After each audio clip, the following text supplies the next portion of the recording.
안녕하십니까. 저는 유니스트 안광진 교수님 소속 대학원 대학 의섭입니다. 오늘은 이제 코어셜 캐러리스트를 가지고 메탄의 포르말데히드의 셀렉티브 옥시데이션에 관하여 이제 발표를 하도록 하겠습니다.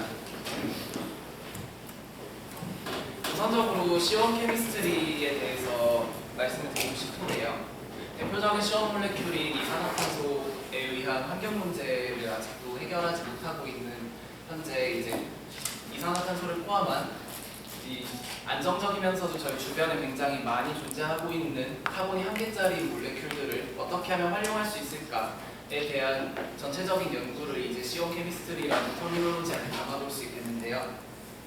이제 이산화탄소의 경우에는 CO2, CCUS라고 해서 카본 캡처, 유틸라이제이션 그리고 시퀘스트레이션이 많이 진행이 되고 있고, 또한 C1 가스 리파이너리라고 해서 C1 가스를 어떻게 하면 이제 저온 저압의 환경에서 수송할 수 있는지, 혹은 이제 에너지원으로서 이제 다른 몰레큘로 직접 전환하는 과정을 통해 베이지 케미컬을 이제 생산할 수 있는 방법에 대한 연구가 많이 진행되고 있습니다. 이제 에너지 시장의 판도를 바꾸고 있는 셰일가스의 개발이 지속적으로 진행이 되면서 과잉 공급되고 있는 내추럴가스에 대한 연구 필요성이 지속적으로 제기되고 있는데요. 특히 미국에서 산유량을 많이 늘려가면서 이제 과잉 공급되고 있는 에너지원들에 대한 차트가 나왔는데, 그 중에서 가장 많이 이제 과잉 공급될 것으로 예상되고 있는 에너지원을 내추럴가스를 꼽고 있습니다. 따라서 이 내추럴가스의 비에너지적 활용 방법에 대한 연구가 많이 필요한데요. 이 내추럴가스의 주성분인 메탄을 가지고 메탄의 화학적 전환에 맞춰서 저는 이제 연구를 계속적으로 수행하고 있습니다. 메탄의 경우에는 이제 메탄 액티베이션이 가장 어려운 반응 단계 중에 하나인데, 메탄이 가지고 있는 이제 테트라헤드랄적 안정한 구조뿐만 아니라 이제 CH 본딩 역시 매우 안정적이기 때문에 이를 해결하기 위해서는 이제 고에너지를 통해서 이제 CH 본딩을 직접 끊어내는 호몰라이틱 클리베이지 방식이 필요합니다. 일반적으로 메탄은 이제 메탄의 화학적 전환은 메탄의 파셜 옥시데이션을 통한 신가스를 이제 확보하고, 그 다음에 납사 혹은 메탄올을 확보하는 식으로 이제 많이 진행되고 있는데요.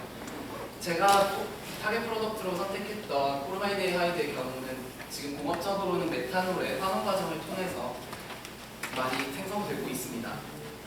하지만 이제 메탄을 포르말데히드로 직접 전환할 수 있는 기술이 나오게 된다면 이제 공업적으로도 많은 각광을 받을 수 있을 거라고 생각하고, 이 포르말데히드를 메탄으로부터 확보할 수 있는 선행 연구 결과에서 많이 보고되었던 이제 촉매가 바나듐 실리카 촉매인데, 선행 연구 과정에서 이제 보여주었던 결과들을 확인해 봤을 때 600도씨의 조건에서 메탄의 컨버전이 10% 미만인 것으로 확인이 되었습니다. 이는 이제 물이 부가 반응물로 들어갔던 경우에 해당하는 것이고, 그렇지 못했던 경우에는 5% 이하인 것으로 보고되었는데요. 또한 셀렉티비티 역시 60% 미만인 것으로 보고되었습니다. 따라서 저희 실험실에서는 이제 가스플로 리액터를 이용하여 바나듐 실리카 촉매로 600도씨 조건에서 반응을 수행했고, 이제 GC 분석이랑 포르말데히드 적정을 통해서 정량 분석을 했습니다. 이제 앞에서 보여드렸던 선행 연구에 해당하는 바나듐 실리카 촉매를 저는 이제 나노구조 촉매의 형태로 만들었는데, 실리카 스피어 위에 바나듐 프리커서를 두른 다음에 칼시네이션 과정을 통해서 만들었던 이 나노 촉매를 가지고 실제적으로 반응 수행했을 때 처음 1시간 동안에만 굉장히 높은 활성을 보여주었고, 바로 심터링이 돼서 더 이상 반응이 진행되지 않음을 확인했습니다. 여기 스펜트 카탈리스트 이미지를 보시면 실리카 스피어와 바나듐 스피시스가 완전히 분리된 것을 확인할 수 있는데, 따라서 600도씨의 고온에서는 바나듐 옥사이드 파티클이 굉장히 불안정했기 때문에 서로 분리가 된 것을 알 수 있었습니다. 여기서 이제 ALT에 관하여 간단히 소개를 드리고 싶은데요. 아토믹 레이어 디포지션이라고 하면 일반적으로 2D 필름 위에 원자층 광막을 씌우는 기술로서 많이 알려져 있는데, 이를 통해서 메탈 혹은 메탈 옥사이드를 포함한 다양한 광막을 증착시킬 수 있습니다. 저희 실험실에서는 이제 나노구조 촉매 위에 알루미나 쉘을 올리고 싶다라는 어프로치를 가지고 3D 나노 촉매 위에 이제 알루미나 쉘을 올리게 되었는데요. 알루미나 쉘이 원체적으로 가지고 있는 열 안정성을 확보하면서도 이제 얇은 두께의 알루미나 쉘로 인해서 액티브 사이트는 가리지 않았으면 하는 게 저희의 목표였습니다. 그래서 이제 어떻게 ALD 사이클이 진행이 되는지를 간단히 설명을 드리면, 이 바나듐 옥사이드 표면에 이렇게 트라이멘틸 알루미늄인 알루미늄 프리커서가 들어가게 되면 굉장히 리액티브하기 때문에 이제 H가 나가게 되면서 옥시즌 알루미늄 본딩을 형성하게 되고요. 이제 퍼징을 한 다음 옥시즌 프리커서에 물이 들어오면서 다시 이 굉장히 리액티브한 프리커서의 메틸기와 물이 이제 치환되는 과정을 통해서 한 사이클의 알루미늄 옥사이드가 촉매 표면 위에 이제 도포되게 되고요. 이 사이클을 횟수를 조절하면서 사이클의 횟수가 늘어남에 따라 이제 두께가 점점 더 증가할 수 있습니다. 이제 알루미늄 쉘이 도입된 실리카 바나디 알루미늄 코어쉘 카탈리스트에 대해서 보여드릴 텐데, 방금 전에 보셨던 ALD 사이클을 통해서 ALD 과정을 통해 알루미나가 돋보내는 동안 이제 표면이 더 매끈해진 걸 확인할 수 있었고, 바나듐 파티클이 이제 실리카 위에서 좀 더 잘 자리 잡는 형태로 재정렬된 것을 TM 이미지로 확인할 수 있었습니다. 이제 촉매가 균일한 사이즈를 가지고 있음은 SDM 이미지로 확인했고요. 이제 촉매 내부의 계층적 구조는 EDX 분석을 통해 확인했는데, 안쪽에서부터 실리카 그리고 바나디아 그리고 최외곽에 알루미나가 있음을 EDX 분석으로 확인했습니다. 이제 가장 최적화된 알루미나 쉘의 두께를 확인하기 위해서 서로 다른 두께의 알루미나 쉘을 이제 증착을 시켰는데, 총 이미지로는 10사이클, 30사이클, 50사이클, 100사이클에 해당하는 알루미나 쉘을 도포한 후에 TM 이미지 분석을 실시하였고, 이 알루미나 쉘의 시크니스와 ALD 사이클 간에는 이제 리니어한 코릴레이션이 있음을 확인했습니다.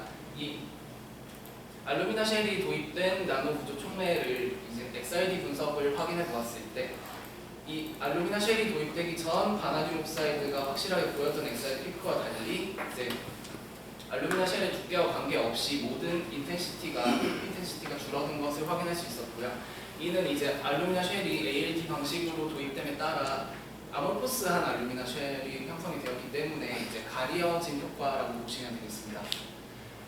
이제 준비되었던 촉매들을 가지고 리액션을 모두 수행해 보았을 때 50사이클의 알루미나 쉘이 도입되었던 나노 촉매에서 가장 높은 활성을 보여주었고요. 이제 50사이클이 아니라고 하더라도 40사이클 혹은 70사이클에서 괜찮은 성능을 보여주었는데, 여기서 보여주었던 성능은 기존에 보고되었던 문헌보다 최소 4배 이상의 컨버전 그리고 35시간 이상의 듀레빌리티를 가졌으며, 또한 60% 이상의 셀렉티비티를 보였기 때문에 굉장히 기존의 촉매들보다 좋은 반응성을 보여주었다고 할 수 있겠습니다. 이제 어째서 이 나노구조 촉매에 알루미나 쉘을 도입한 것만으로 이제 활성뿐만 아니라 안정성을 모두 획득할 수 있었는지에 대한 분석을 실시하기 위해서 인시추 XRD 분석과 스펜트 카탈리스트 이제 TM 이미지를 확인했는데, 우선적으로 35시간 이상 사용했던 스펜트 카탈리스트의 경우 앞서 보여드렸던 것에 비해서 이제 신터링이 진행되지 않은 걸 확인할 수 있었고요. 이제 알루미나 쉘이 도입되기 전에 메탄과 옥시즌의 조건 하에서 측정되었던 인시추 XRD에서는 이제 바나듐 옥사이드가 고온에서 점점 자라나는 걸 확인할 수 있고요. 밑에서는 이제 알루미나 쉘이 도입된 후에 새로운 페이지의 알루미늄 오소바나데이트가 생성된 것을 알 수 있었고, 이로 인해서 새로운 액티브 페이지가 생성된 것이 아닌가 저희는 그렇게 예상했습니다. TPR 분석을 추가로 진행했을 때 알루미나 쉘이 도입되기 전에는 나타나지 않았던 아이솔레이티드 바나듐 스피시스의 양이 알루미늄 ALD에 의해서 많이 생성된 걸 확인할 수 있었고요. 이는 이제 알루미나 쉘이 도입되면서 추가적으로 발생한 바나듐 옥시즌 알루미늄 본딩이 액티브 사이트의 증가로 이어졌기 때문이라고 저희는 마무리를 지었습니다.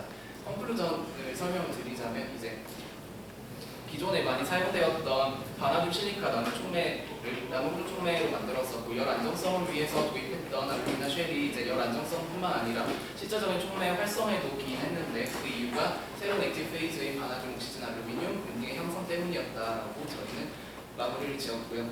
위 결과는 이제 전화로 카탈시스의 최종 억셉이 되었고 함께 특수 출원하였습니다. 이 자리를 통해서 이제 시온 리파이너리 사업단 강원호 교수님께 다시 한번 인사드리고 싶고, 저희 멤버들에게도 감사 인사드리겠습니다. 감사합니다.